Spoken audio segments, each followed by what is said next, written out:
Well, if you're a Star Wars fan, you've probably heard of the infamous holiday special that only aired once and is, for the most part, best forgotten.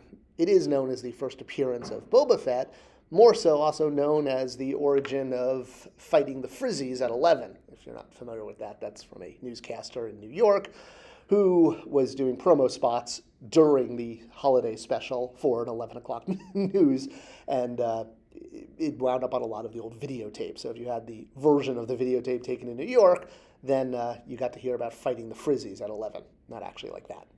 All right. Now, this holiday special is not without its controversy. Remember making this Christmas special? No, you don't remember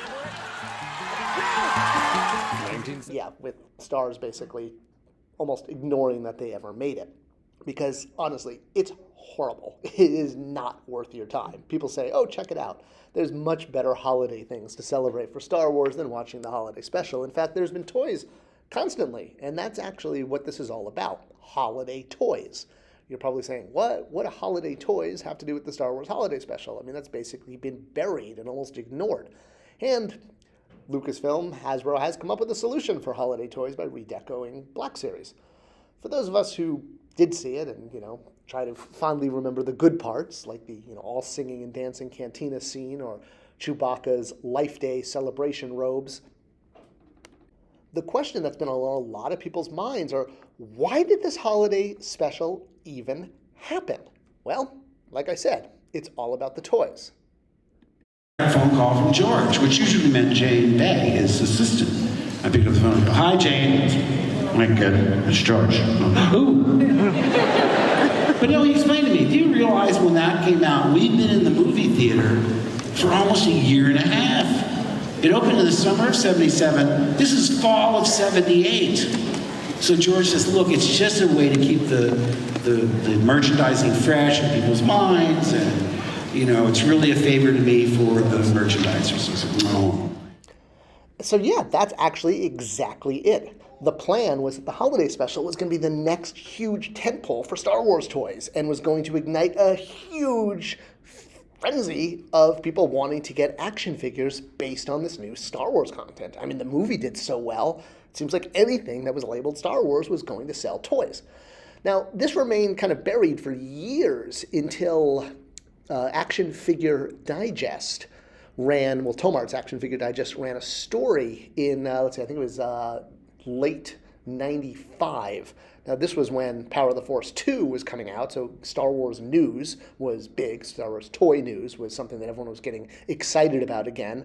And yeah, there we go, December, January of the 90s. Unproduced Star Wars right there on the cover. And this is really the first time this was revealed to the public. The Inside Story did a great job of looking at other proposed Star Wars toys for the 78-79 season beyond just holiday special Wookiee family, such as Han with a hang glider there in the top right.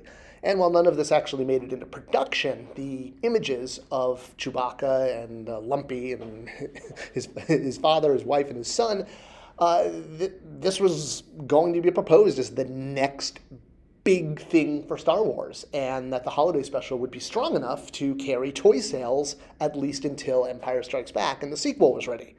Well, as we all know from not owning any of these toys, this never happened, because once the holiday special aired, immediately Kenner was like, oh yeah. So even things like the designs for Boba Fett's giant dinosaur riding toy, which were sketched by Kenner. This is what you're looking at here. This is their sketch for a proposed Boba Fett toy.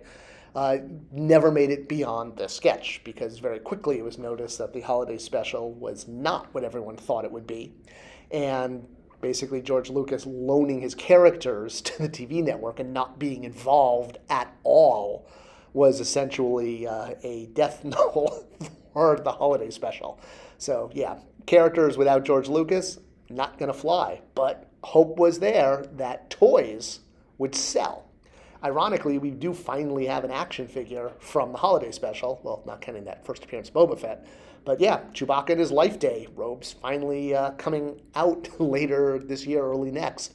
So it's ironic that toys that were designed to carry on the Star Wars legacy that never got made now have come full circle. And the nostalgia and almost the hokiness of the holiday special have made it collectible. It's kind of one of those ironic parts of toy collecting. I hope you enjoyed this and a look at the rationale for why the holiday special was created. To sell toys. What a shocker. Please do share this with others. It's the best way to support this channel. Thanks for watching. Thanks for commenting, and I'll see you in the next video.